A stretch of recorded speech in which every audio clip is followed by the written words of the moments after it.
북한을 우습게 보는 것은 정말로 그건 해서는 안 될 일입니다. 오히려 북한은 더 높게 위험하게 평가를 하고 우리 스스로를 겸손하게 낮춰서 평가를 해야 됩니다. 이런 문제가 우리만 있는 것이 아니라 모든 나라, 특히 징병제를 수행하는 나라는 다 겪고 있어요.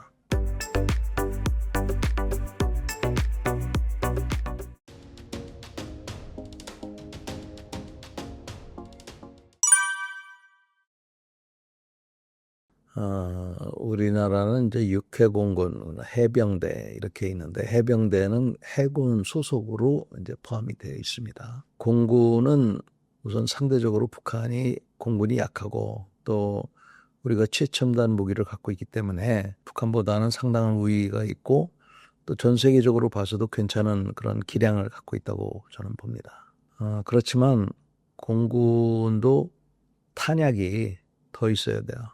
그래서 공군 탄약은 비싸기도 하고 또 만들기도 쉽지 않기 때문에 이런 탄약 분야를 지금보다는 좀 많이 늘려야 된다고 생각합니다. 조종사들도 굉장히 고생을 많이 하고 있습니다. 그래서 조종사들도 수를 좀 많이 늘려야 되겠다. 그래서 지금 조종사들 중에서 사회로 다시 밖으로 나오려고 하는 사람들을 우리가 법적으로 붙잡아 놓고 있는데 그것도 저는 잘못됐다고 생각해요. 그래서 조종사를 많이 키워서 사회로 나가겠다 그러면 나가도록 하되 분기에 한 번씩 다시 전투기를 몰아주도록 한다 그러면 기량을 어느 정도 유지하고 있다가 유사시에 다시 이렇게 동원이 되는 이러한 체제를 좀 갖춰야 되겠다 하는 생각입니다. 해군 같은 경우도 우리가 최신 전투함들을 많이 갖고 있습니다. 그래서 해군 능력도 북한하고는 비교가 안 되는데 우리가 이제 나라가 커지고 또 상대하는 게 많다 보니까 바다 멀리 나갈 수 있는 그런 전투함들이 좀 더 필요하고요. 해군도 마찬가지 탄약이 비쌉니다. 그래서 이런 탄약들을 좀 더 많이 가져야 될 거라고 봅니다. 근데 여기도 마찬가지 사람이 지금 고생을 많이 하고 있어요. 일반적인 선진국들은 해군이 되면 지상 근무하고 해상 근무를 한 3대 7 또는 4대 6 정도로 하고 있습니다. 다시 말해서 땅에 근무하는 기간이 70% 또는 60%고 바다에 나가 있는 기간이 40% 또는 30%가 되는 겁니다. 이 땅에 근무하는 게 왜 중요하냐 하면 가족들하고 시간을 보낼 수 있는 시간이 있어야 된다는 겁니다. 근데 우리는 거꾸로 바다에 나가 있는 시간이 60%, 70%, 육지에 들어와 있는 시간이 30%, 40%입니다. 이거는 뭐냐 하면은 자기 가족하고 떨어져 있는 시간이 많다는 거예요. 옛날에는 나라가 못 살 때는 감수할 수 있었는지 모르겠는데 지금은 이런 거를 요구하기가 쉽지 않습니다. 배 타고 나가면 가족하고 전화도 안 되고 또 휴대전화도 안 됩니다. 여러분 한번 상상해 보십시오. 얼마나 요즘 같은 세상에 그게 힘든 일인지.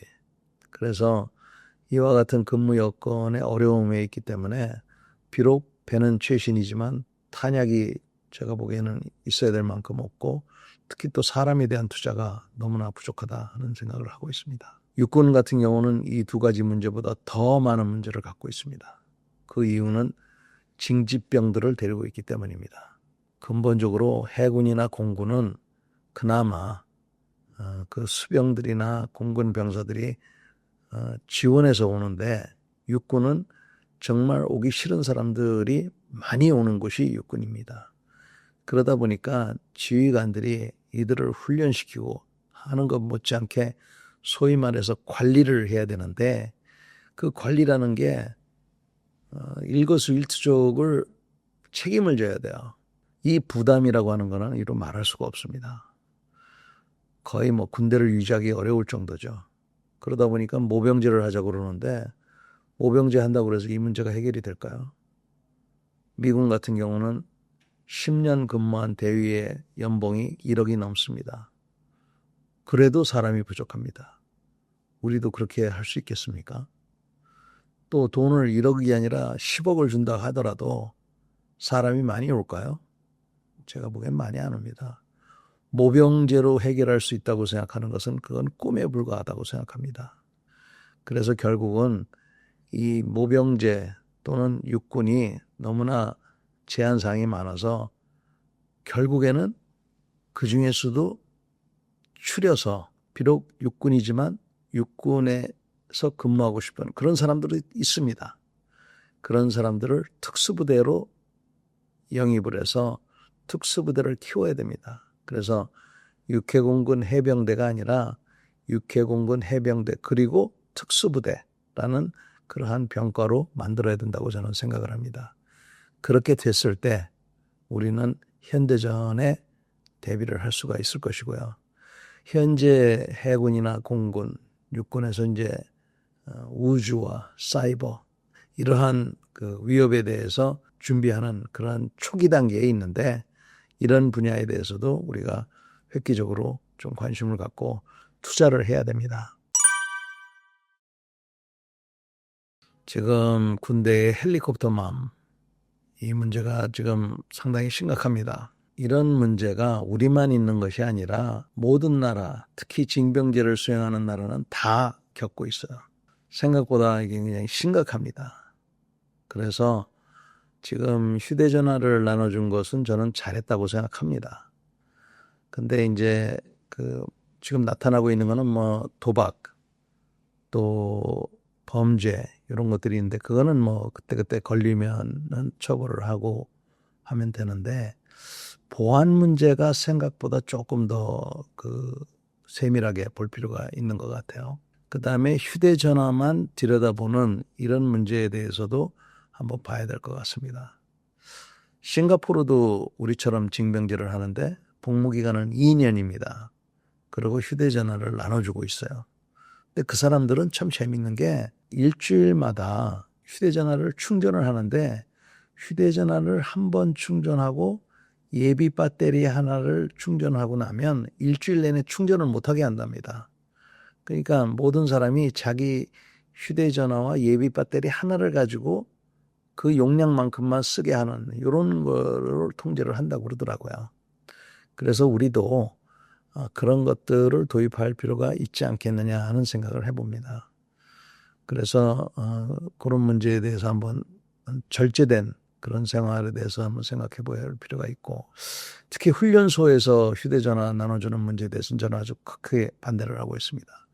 훈련소 기간만이라도 휴대전화를 없이 살 수 있는 그런 기간을 마련해 주는 것이 절제된 생활에 한번 노출되는 그런 좋은 기회가 될 수 있다라고 생각합니다. 그 다음에 월급이나 이런 봉급 문제에 대해서는 저는 처음부터 200만 원 주는 거를 찬성을 했는데 지금도 뭐 병사 월급 200만 원이라고 그러지만 사실은 그게 아니죠. 2등병은 한 100만 원 조금 모자라게 주고 있고 일병 상병들이 100만 원 그 언저리고 병장이 한 150만 원. 그래서 거기에 좀 국가에서 보조를 해서 200만 원이 된다고 그러는데 저는 2등병들은 한 100만 원 주고 1병부터는 200만 원을 줘야 된다고 생각합니다. 그리고 만약에 복무기간을 늘린다고 생각하면 군인은 24시간 근무하는 게 맞지 않습니까? 새벽 1시에도 깨우고 2시에도 깨워서 근무 세우는 거 아시잖아요. 그렇다고 그러면 24시간 근무하는 만큼 한 달에 400만 원 줘야 된다고 생각합니다. 간부들이 자꾸 문제가 된 이유는 사실은 봉급이 적어서 그런 게 아닙니다. 수당을 현실화시켜주지 않아서 이건데 수당을 현실화시켜주고 특히 현역 복무를 한 병이 됐던 단기 복무 간부가 됐던 사회에 나와서 자기가 군 복무를 한 만큼 그에 따른 취직이 될 수 있도록 이 제도를 고쳐줘야 됩니다. 그렇지 않고 지금처럼 군대 갔다 오면 학업이나 취직에 도움이 안 되고 심지어는 손해가 나는데 누가 군대를 가고 싶겠습니까? 그래서 우리 육군이 지금 겪고 있는 그런 애로사항이 여기에 핵심이 여기에 있다고 봅니다. 이렇다 보니까 동기 유발을 하는데 굉장히 어려움이 많습니다. 거기다가 안전사고에 대한 책임을 무한대로 지우다 보니까 지휘관들이 위험한 훈련을 하지 않으려고 하는 거죠. 뭐 사격은 물론이고 여러분들 지뢰 훈련 해보셨습니까? 지뢰를 매설할 때 어느 정도 깊이에 위장을 시키고 맨 마지막에 안전핀을 뽑는 겁니다. 이 안전핀 뽑아보신 분들은 아시지만 굉장히 불안하죠. 안전핀을 뽑았는지 안 뽑았는지 그 일일이 확인을 할 수가 없어요. 그러면 평상시에 이런 훈련을 해야 되는데 지금 지뢰 훈련했다는 거 여러분 들어보셨습니까? 수류탄도 사고 났다고 3년 동안 안 던지는 군대입니다. 이거는 간부들만의 문제가 아니죠. 훈련을 그런 식으로 하면 필요할 때 써먹지 못하는 군대가 됩니다. 그래서 이런 군대를 제대로 유지하기는 너무 어렵습니다. 자유민주 국가에서는. 그러나 이게 성숙된 자유민주주의 국가라고 그러면 이런 희생하는 것에 대해서 인정을 하고 거기에 대한 보상은 물론이고 위험한 훈련에 대해서 그런 훈련을 할 수밖에 없다는 공동된 인식을 갖고 우리가 그런 자세를 갖는 것이 굉장히 중요합니다. 지금도 늦은 감이 있는데 이런 것들을 빨리 해야 된다고 저는 생각합니다. 우선 군인들이 잘 못 먹는다는 것은 옛날 얘기입니다. 지금 너무 잘 먹어서 지금 문제가 있는 것 같아요. 군에서는 한우만 먹이고 있고 불고기를 하도 많이 해줘서 많이 남는다고 하는 얘기가 있는데 이게 뭐 과장된 얘기인지 아닌지는 모르겠는데 우리가 군대가 무슨 뭐 밥 먹는 게 뭐 부족하다 이런 얘기는 이건 아닌 것 같습니다. 문제는 먹는 거는 해결했고 입는 것도 해결했는데 이 가장 중요한 자기 목숨을 지키고 나라를 지키는 이 부분이 지금 저는 제일 문제가 있다고 봅니다. 또한 훈련을 하고 하다 보면 불의의 사고들이 나도록 돼 있는 것이 이게 뭐 어느 나라 군대든지 마찬가지입니다. 요 최근에도 미군 장갑차가 늪에 빠져가지고 리투아니아에서 4명이 죽었다는 그런 보도가 있습니다. 그 큰 장갑차가 어떻게 길을 잘못 들어가지고 그런 일이 벌어졌을까 하는 하는 생각이 드는데 하여튼 그런 일들이 일어나게 돼 있죠. 이런 일이 일어났을 때 국가에서는 과거에 이런 행정 절차나 이런 게 너무 복잡하게 돼 있습니다. 유가족들 입장에서 보면은 자기 자식이나 남편이 죽어서 또는 부인이나 딸이 죽어가지고 하늘이 무너져 내리는 것 같은데 여기에 사인하십시오. 여기다 도장 찍으세요. 이거 한번 읽어보세요. 이런 말을 한다는 게 이게 웃기는 거죠. 그러니까 그런 그 유가족에 대한 지원, 그들이 궁금한 것을 잘 지원하고 하는 것이 이제 우선 중요할 것 같고요. 최근에 그래도 그런 보상 제도가 많이 획기적으로 나아졌습니다. 그러나 그전만 하더라도 추서 진급을 해주는데 그전 계급으로 뭐 보상이 나간다든지 또 자기가 다쳤는데 다친 사람 보고 오히려 증거를 대라고 한다든지 뭐 이런 것들이 있어가지고 굉장히 억울한 그런 그 이미지를 줬는데 이런 것들이 차츰 나아지고 있다고 해서 반가운 소식이긴 합니다만 이런 것들도 마찬가지 피해자 입장에서 생각을 해야 한다고 봅니다. 그리고 이것도 마찬가지입니다. 지금과 같은 세상에는 거짓말하기 굉장히 어렵습니다. AI를 통해서 거짓말 탐지기 옛날에 뭐 맥박 재고 무슨 온도 재고 이게 아니라 이제는 열상 장비로 TV 카메라 앞에서 있기만 해도 그 사람이 거짓말하는지 안 하는지를 알 수가 있잖아요.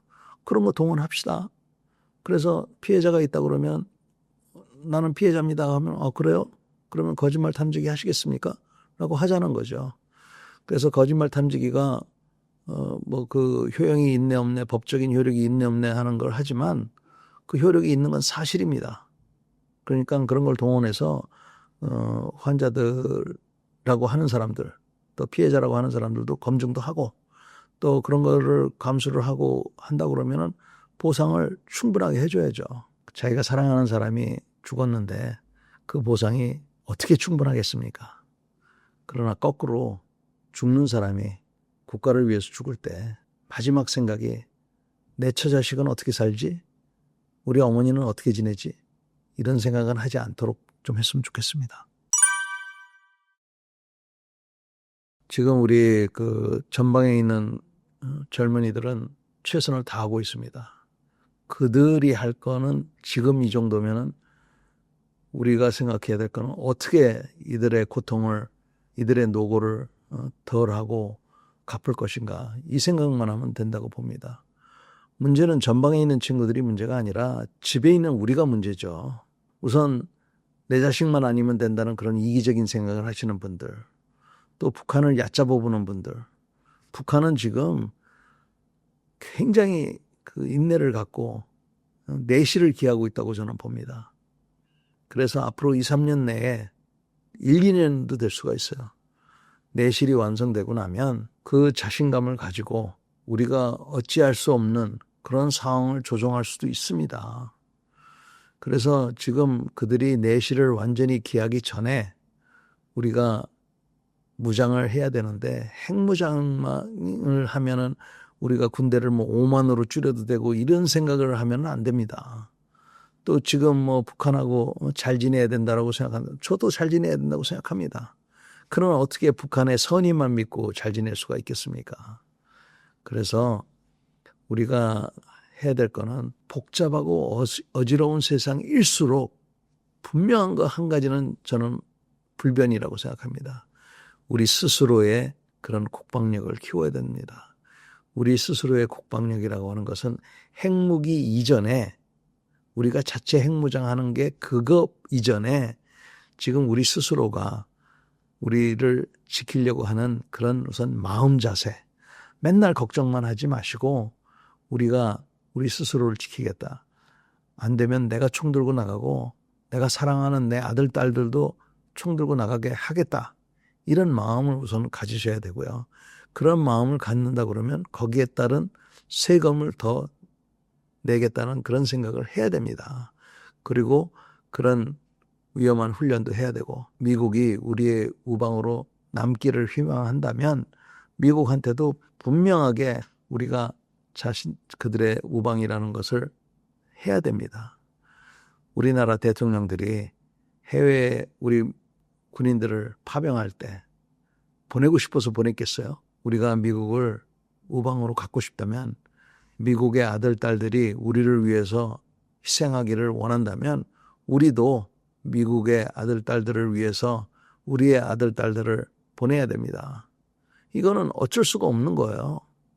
그래서 그런 마음들을 갖고 있어야 이 급변하는 세상을 우리가 대처할 수 있다고 봅니다. 북한이 지금 내실을 기하고 있습니다. 북한을 우습게 보는 것은 정말로 그건 해서는 안 될 일입니다. 오히려 북한은 더 높게 위험하게 평가를 하고 우리 스스로를 겸손하게 낮춰서 평가를 해야 됩니다. 세상이 어떻게 변하든지 간에 우리 스스로를 지킬 수 있는 힘을 길러야 됩니다.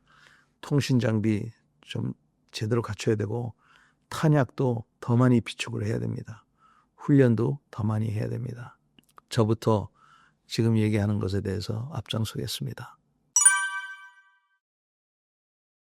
세상이 급변하고 있습니다. 미국은 이제 본인들 스스로 지키는 것도 벅차다는 것을 알고 있습니다. 우방이 필요하다는 것도 알고 있고 한국이 필요합니다. 근데 그들이 원하는 한국은 그들이 믿을 수 있는 능력과 의지를 갖고 있는 한국이지, 미국에게 요구만 하는, 돈 대주겠다고 하는 그런 한국을 원하는 게 아닙니다.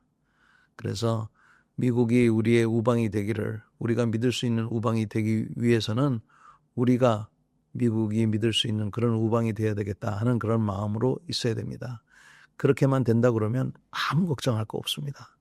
그리고 나서 북한하고 어떻게 공존할 것인가 하는 것을 고민하면 되는 것이죠. 북한이 우리하고 잘 지내는 거, 이것도 어려운 일은 아니라고 봅니다. 다만 북한이 그들 인민들에게 가하고 있는 저 비인도적이고 반민주적인 저런 행태를 우리가 어떻게 받아들일 것이냐, 어떻게 저것을 중화시킬 것인가 하는 것은 커다란 정치적 과제로 남아있다고 저는 봅니다. 여러분, 평화를 원하면 전쟁을 준비하라는 이 오래된 속담, 우리가 간과해서는 안 됩니다.